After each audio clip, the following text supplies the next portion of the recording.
Liquor scam కేసులో కవితకు Rouse Avenue court 7 రోజుల కస్టడీ విధించింది. ఇవాల్టి నుంచి ఈ నెల 23 వరకు ఈడీ కస్టడీలో కవిత ఉండనున్నారు. కస్టడీ సమయంలో తీసుకోవాల్సిన జాగ్రత్తలపై ఈడీకి కోర్టు ఆదేశాలు జారీ చేసింది. కవితకు ప్రతిరోజు మెడికల్ టెస్టులు చేయాలని ఆదేశించింది. సాయంత్రం 6 గంటల నుంచి 7 గంటల వరకు ములాఖాత్ నిర్వహించాలని తెలిపింది. కుటుంబ సభ్యులు, ఇద్దరు న్యాయవాదులతో చర్చించేందుకు అనుమతించింది రౌజ్ అవెన్యూ కోర్టు. ప్రతిరోజు 30 నిమిషాల పాటు ములాఖాత్కు అవకాశం కల్పించింది. కవితను న్యాయవాదులు మోహిత్ రావు, వాజీ షఫీ కలవనున్నారు. హైదరాబాద్ కవిత నివాసంలో పీఆర్ఓ రాజేష్, రోహిత్, శరణ్ ఫోన్లను ఇప్పటికే ఈడీ సీజ్ చేసింది. ఇదే అంశానికి సంబంధించి మరింత సమాచారం మా ప్రతినిధి శివ అందించడానికి సిద్ధంగా ఉన్నారు. శివ, చెప్పండి, ఢిల్లీ లిక్కర్ స్కామ్ కేసులో కవితకు రౌజ్ అవెన్యూ కోర్టు 7 రోజులు కస్టడీ విధించినట్లు తెలుస్తుంది. దీనికి సంబంధించిన అప్డేట్స్ చెప్పండి. ప్రస్తుతం ఢిల్లీ లిక్కర్ స్కామ్లో కవిత ప్రెసిడెంట్ ఈడీ కస్టడీలో ఉన్నారు. నిన్న రౌజోని కోర్టులో ఈడీ ఎన్నికలు హాజరుపరిచిన నేపథ్యంలో ఎంకే నాగ్పాల్ 7 రోజుల కస్టడీ ఇస్తూ ఆదేశాలు జారీ చేశారు. అంటే 23వ తేదీ వరకు కూడా 23వ తేదీ మధ్యాహ్నం 12 గంటల వరకు ఈడీ కస్టడీలో కవిత ఉండబోతున్నారు.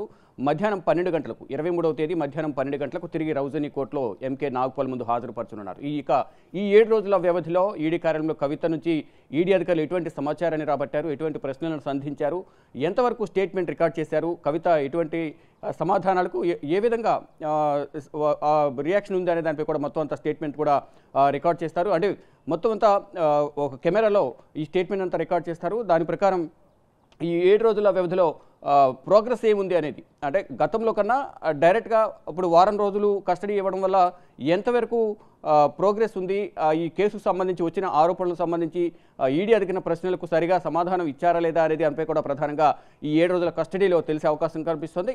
ఈ 7 రోజుల కస్టడీలో కవిత వారికి సహకరిస్తే నెక్స్ట్ రిమాండ్కి తరలించే అవకాశం కనిపిస్తుంది. లేని పక్షంలో మళ్ళీ ఈడీ అధికారులు కస్టడీ కోరే ఛాన్సెస్ అయితే ఎక్కువగా కనిపిస్తుంది. అంటే కస్టడీ మినిమం 10 to 14 డేస్ వరకు ఈడీ కస్టడీ ఉండే అవకాశం కనిపిస్తుంది. మొదటిసారి 10 రోజులు కస్టడీ కోరిన నేపథ్యంలో ఎంకే నాగ్పాల్ న్యాయమూర్తి ఎంకే నాగ్పాల్ 10 రోజులకు 7 రోజులు మాత్రమే కస్టడీ ఇచ్చారు. మళ్ళీ నెక్స్ట్ కూడా ఒకవేళ సంతృప్తి చెందని పక్షంలో ఈడీ అధికారులు మళ్ళీ కస్టడీ కోరే అవకాశం కనిపిస్తోంది. ఒకవేళ కస్టడీ కోరితే మళ్ళీ ఒక 5 రోజులు లేదా 3 రోజులు కస్టడీ ఇచ్చే ఛాన్స్ అయితే ఎక్కువగా కనిపిస్తున్నాయి.